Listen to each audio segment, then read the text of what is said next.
इस वक्त हमारे साथ Sushil Kumar Singh, senior BJP leader, Lok Sabha सांसद। तजुर्बे की बात करें तो 25-30 साल का इनका तजुर्बा है। उस इलाके से, जिस इलाके में बहुत, खासकर बिहार की हम बात करते हैं तो बिहार के उस इलाके में विकास के लिए कई सालों तक लोगों को संघर्ष करना पड़ा। जिस हिस्से से आते हैं वहाँ नक्सल भी एक परेशानी है, लेकिन काफ़ी हद तक वो समस्या ख़त्म हुई। सर, TV9 डिजिटल में आपका स्वागत है। हम आपसे सिर्फ ये जानना चाहेंगे कि उस हिस्से में जहाँ से आप आ रहे हैं वहाँ काफ़ी परेशानियाँ रही हैं। उन परेशानियों को कम करने में कितना कारगर रहे और अभी कितना और वक्त लगेगा? देखिए, परेशानियां तो वास्तव में थी और थोड़ी बहुत अभी भी हैं, लेकिन जो इलाका सबसे दुर्गम है, जहां नक्सली का प्रभाव सबसे अधिक था, पूरे बिहार की बात मैं करूं तो मेरे इलाके में डुमरिया एक ऐसा प्रखंड है, साथ साथ इमामगंज और बांके बाजार, ये तीनों मिलाकर एक विधानसभा इमामगंज है। वहाँ और बाकी और भी मेरे संसदीय क्षेत्र के लगभग सभी के सभी विधानसभाओं में प्रभाव है। बावजूद इसके मैं सुदूर गांवों में भी गया किसी कार्यक्रम के तहत, या कभी कोई घटना घटी तो उसके लिए, और लोगों से सीधा संवाद मेरा है, भाया मीडिया नहीं। हम विकास के जो काम हैं उसमें अपने मोदी जी की सरकार के 8 वर्षों में, जहाँ लोगों ने स्वप्न में भी नहीं सोचा होगा कि मेरे घर में बल्ब भी जलेगा, उन टोलों तक बिजली पहुँची, घर घर में आज बिजली पहुँच गई है। भारत सरकार की एक योजना है नक्सल इलाके में गांवों में सड़क बनाने की, और PMGSY तो है ही। इन दोनों योजनाओं के माध्यम से उन दुर्गम इलाकों में सैकड़ों किलोमीटर सड़कें मेरे प्रयास से बनी, जिसका नतीजा है आज कि ज़रूर नक्सल की समस्या कम हुई है। और अभी भी मेरा प्रयास जारी है कि वहाँ केवल नक्सल ही एक समस्या नहीं है, बाकी विकास की चाहत लोगों में और अधिक जगी है। मोदी जी की सरकार बनने के बाद और मेरे सांसद होने से हर तरह की, चाहे वो हेल्थ का मामला हो, एजुकेशन का हो, या रोड कनेक्टिविटी का हो, या इरिगेशन का हो, हमने हर क्षेत्र में प्रयास किया है और बहुत सफलता पाई भी है। कुछ ऐसी बड़ी योजनाएं हैं, जैसे एक उत्तर कोयल नहर परियोजना है, एक बटाने जलाशय योजना है, और औरंगाबाद से झारखंड की सीमा हरिहरगंज है, वहाँ से औरंगाबाद होते हुए बिहार की राजधानी पटने तक ये जो व्यस्ततम सड़क है, इसको 4 लेन बनाने का मेरा प्रयास जारी है। इसका टेंडर भी आ चुका है DPR के लिए। तो आप देखेंगे कि हर क्षेत्र में मेरे इलाके में, और 2009 के बाद गया ज़िले का जो हिस्सा, 3 विधानसभा टिकारी, गुरुआ और इमामगंज, जब से औरंगाबाद लोकसभा में आया, और पिछले 12-13 सालों से मैं वहाँ का सांसद हूँ। आप वहाँ की जनता से पूछ सकते हैं कि जब ये विधानसभा, ये इलाका औरंगाबाद संसदीय क्षेत्र से जुड़ा, तब से वहाँ के विकास में कितनी गति आगे बढ़ी, कितना विकास हुआ, लोग जवाब देंगे इसका, मैं क्या बताऊं। एक सवाल ये है कि मित्रों, कुछ चीज़ों की हम चर्चा आपसे इसलिए कर रहे थे कि जिस हिस्से से आते हैं, कभी तकरीबन 5 साल या 7 साल या 10 साल पहले की हम चर्चा कर दें, कोई दिन भी ऐसा ना हो जिस दिन कोई ब्लास्ट ना हो, किसी सरकारी स्कूल पे कोई अटैक ना हो। क्योंकि जिस डुमरियागंज की उन्होंने बात कही, उस इलाके में तकरीबन 10 साल पहले मैं गया था, अंदर जाना बहुत ही मुश्किल था। सड़कें नहीं थी, कुछ हिस्सों के बाद आप अंदर जा नहीं सकते थे। और वहाँ जो नक्सल की जो परेशानी है, उसके पीछे कहीं ना कहीं एक राजनीतिक कारण रहा होगा, विकास की गति रही होगी। सुशील जी तीसरी बार चुन के आते हैं, और मैं इसलिए सवाल सर फिर से करूँगा, उस हिस्से में स्कूल बिल्कुल नहीं। अब कितने स्कूल बने हैं या कितने स्कूल और बना रहे हैं? क्योंकि वहाँ के लोगों की परेशानी वो फिर वही थी कि हमें सड़क मिल जाए। बिजली तो आसपास के किसी गांव में नहीं, उस गांव में नहीं देखा था, अब आपने घर घर तक पहुंचाई है। अब लोगों की उम्मीद वही शिक्षा है, नौकरी है, या कुछ और भी जगी है? देखिए, रोड कनेक्टिविटी एक ऐसी चीज़ है जी। जो नक्सल की समस्या को कम करने में सबसे कारगर है।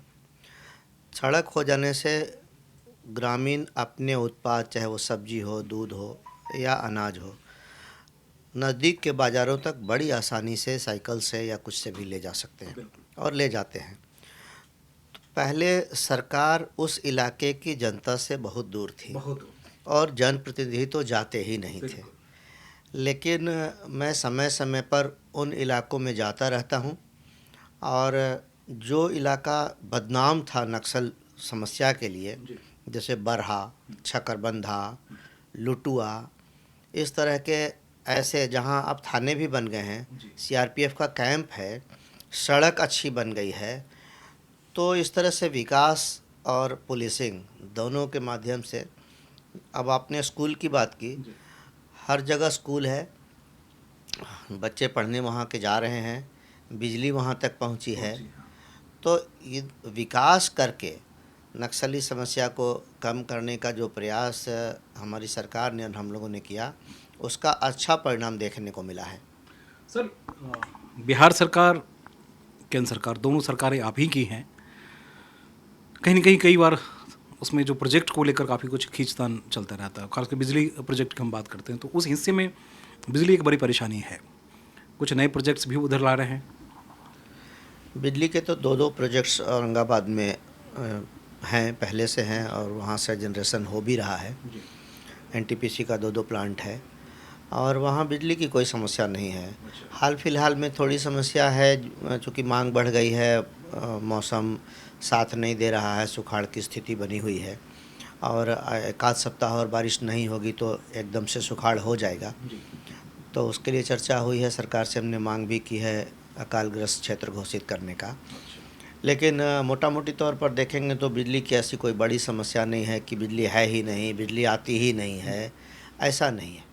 सर, वो इस हिस्से में कहा जाता था कि चावल का कटोरा वो आप ही का हिस्सा है। औरंगाबाद हो, सासाराम हो, या तमाम सारे हिस्से। तो अब जो पहले वो कैनल की जो सिस्टम थी वो एक्टिव है या फिर अभी उसमें कुछ और नए कैनल्स जोड़ने की कोशिश की गई है? तो देखिए, दुर्गावती और तमाम सारी प्रोजेक्ट्स वो काफ़ी लंबे चलते रहे। मेरा जो संसदीय क्षेत्र है जी। उसका औरंगाबाद ज़िले का उत्तरी भाग और गया ज़िले के भी दो प्रखंड, दो। कोंच और टिकारी, ये दोनों आंशिक रूप से नहर से सिंचित इलाका है। बाकी का जो इलाका है, मैंने बात की पहले उत्तर कोयल और बटाने की, जी।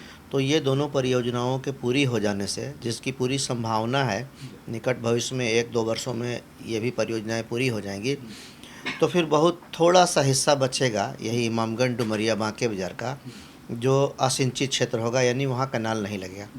लेकिन वहाँ भी लघु सिंचाई के माध्यम से, माइनर इरिगेशन के माध्यम से चेक डैम और छोटे छोटे डैम बनाकर, और उसमें काम भी लगा हुआ है, बहुत की स्वीकृति मिली, बहुत का टेंडर हो गया है, कुछ बन भी गए हैं। तो उसके माध्यम से मेरा इलाका करीब करीब पूरा जी। पानी से सिंचित हो जाएगा। हाँ, ये अलग बात है कि इस वर्ष नदियों का जो कैचमेंट है वहाँ भी बारिश नहीं होने से, जैसे झारखंड में बारिश हो, मध्य प्रदेश में बारिश हो, तब सोन नदी में पानी आता है, तब कोयल नदी में पानी आता है, तब हम लोगों को सिंचाई के लिए वही पानी मिलता है। बहुत बड़ा हिस्सा उत्तर भारत का आज जल का, पानी का, वर्षा का अभाव झेल रहा है। तो परेशानी नहरी इलाकों में भी है, लेकिन मुझे लगता है कि बारिश तो आज न कल होनी ही होनी है, तो ये परेशानी दूर हो जाएगी और ये तात्कालिक परेशानी है। आज आप लोगों ने काफ़ी तिरंगा फहराया, देश वाकई रोमांचित है। 75 साल पूरे हो रहे हैं। इसमें कैसे जनता से सीधे सीधे कैसे आप लोग जुड़ रहे हैं? देखिए, आज़ादी के 75वें वर्ष पूरे होने पर आज भारत सरकार के सभी लगभग वरिष्ठ मंत्री, बीजेपी का हर सांसद, पार्टी के हज़ारों कार्यकर्ताओं के साथ, हज़ारों बाइक के साथ रैली पर जिस उत्साह, ऐसी कोई मजबूरी नहीं कि हमें बाइक चलाना पड़ रहा है या बाइक पर बैठना पड़ रहा है, बड़े उत्साह और जोश के साथ जिस तरह से आज लाल किले से विजय चौक तक बाइक की रैली हुई, मैं भी उसमें शामिल था। तो ये प्रतीक है, यह एहसास कराता है कि आज़ादी के 75वें साल पे दुनिया के सबसे बड़े लोकतांत्रिक देश भारत ने आज दुनिया को अपनी एकता और अखंडता का संदेश दिया है। ये अनुभव बहुत ही सुखद था और ऐतिहासिक और अविस्मरणीय क्षण भी था। सर उसके साथ साथ फिर हम एक बिहार से जुड़ेंगे। 15 साल से सरकार वहाँ है आपकी, इंडस्ट्री को लेकर खासकर वो हिस्सा जहाँ से आप आते हैं वो काफ़ी परेशानियाँ रही, लेकिन एक इंडस्ट्रियल हब हुआ करता था उसे बिहार का। अब कुछ ऐसा रोड मैप आप लोगों के जहन में जो सेंट्रल गवर्नमेंट से सीधे सीधे जुड़े और वहाँ सीधे सीधे कोई इन्वेस्टमेंट हो पाए, इस तरह की कोई योजना आप लोगों के दिमाग में या उस पर आप लोग कुछ काम कर रहे हैं? देखिए, इंडस्ट्री की बात करें तो हमारे औरंगाबाद ज़िले में एनटीपीसी का दो थर्मल पावर प्लांट है, एक 1000 मेगावाट का, एक 2000 मेगावाट का, और उसके एक्सपेंशन की भी कार्रवाई चल रही है। जब वहाँ तैयार हो जाने के बाद 4400 मेगावाट और 1000 कुल 5400 मेगावाट बिजली का उत्पादन अकेले औरंगाबाद ज़िले में होगा। पूरा बिहार को तो आप वहीं से दे देंगे? पूरे बिहार को हम वहीं से फीड करेंगे। हमारे औरंगाबाद में एक बड़ी सीमेंट की फैक्ट्री भी है। हालांकि उससे औरंगाबाद शहर में वाटर टेबल में कमी आना, यानी पानी का अभाव होना, प्रदूषण का होना, ये सारी बातें होती हैं, लेकिन वैसे कहें तो एक बड़ा उद्योग तो है। इसके अलावा मेरे यहाँ एक बहुत बड़ा राइस मिल भी है, और बाकी छोटे छोटे राइस मिल तो अनेक हैं, सैकड़ों हैं। तो अभी हाल में बगल में हमारा रोहतास ज़िला है, जहाँ डालमिया नगर उद्योग समूह हुआ करता था। उस कारखाना और कारखाने की पूरी ज़मीन को रेलवे ने अधिग्रहित कर लिया है, यानी ख़रीद लिया है। रेलवे की योजना है कि वहाँ रेलवे से संबंधित जो सामान है, जो उत्पाद हैं, उनको रेलवे बनाएगा। तो जब वो फैक्ट्री भी रेलवे स्थापित कर लेगा तो वहाँ औद्योगिक गतिविधि और बढ़ जाएगी। और हाल के दिनों में देखेंगे आपकी, जब से इस बार सरकार गठन होने के बाद आदरणीय शाहनवाज जी उद्योग मंत्री बने हैं, तो बिहार में औद्योगिक गतिविधि बढ़ रही है। अब गया ज़िले में भी एक बड़ा सीमेंट प्लांट आ रहा है। तो हाल में औद्योगिक गतिविधि काफ़ी बढ़ी है, और इसमें रोजगार के लिए पलायन की अब जरूरत नहीं पड़ेगी आने वाले समय में। अगर स्थिति यही रही और इसी तरह से सरकार अपनी योजना पर काम करती रही तो पलायन की स्थिति नहीं। एक राजनीतिक सवाल, अभी सरकार के वहाँ जो है वो खींचतान वाली विचित्र वाली चली रही है, उसका कामकाज पे भी असर, कई मंत्रियों से हम लोग को चर्चा हो रही है, कामकाज पर ही असर पड़ रहा है। मुझे लगता है ये जो खींचतान वाली बात आपने की, अब इस पे विराम लग गया है, क्योंकि 30 और 31 तारीख को भारतीय जनता पार्टी की एक बहुत मतलब शानदार कार्यक्रम हुआ पार्टी का, जिसमें हमारे राष्ट्रीय अध्यक्ष आदरणीय नड्डा जी भी उपस्थित थे और माननीय गृह मंत्री श्री अमित शाह जी भी थे। पार्टी के बाकी बहुत सारे वरिष्ठ नेतागण थे।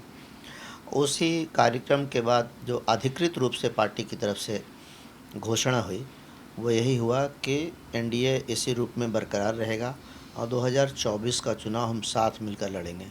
इसलिए ये जो कयास लगाए जा रहे थे और जो खींचतान की बात हो रही थी, अब ये इस पे पूर्ण विराम लग गया है, ऐसा मुझे लगता है। तो सुशील बाबू ने बहुत सारे गणित आपको समझा दिया, आप समझ गए।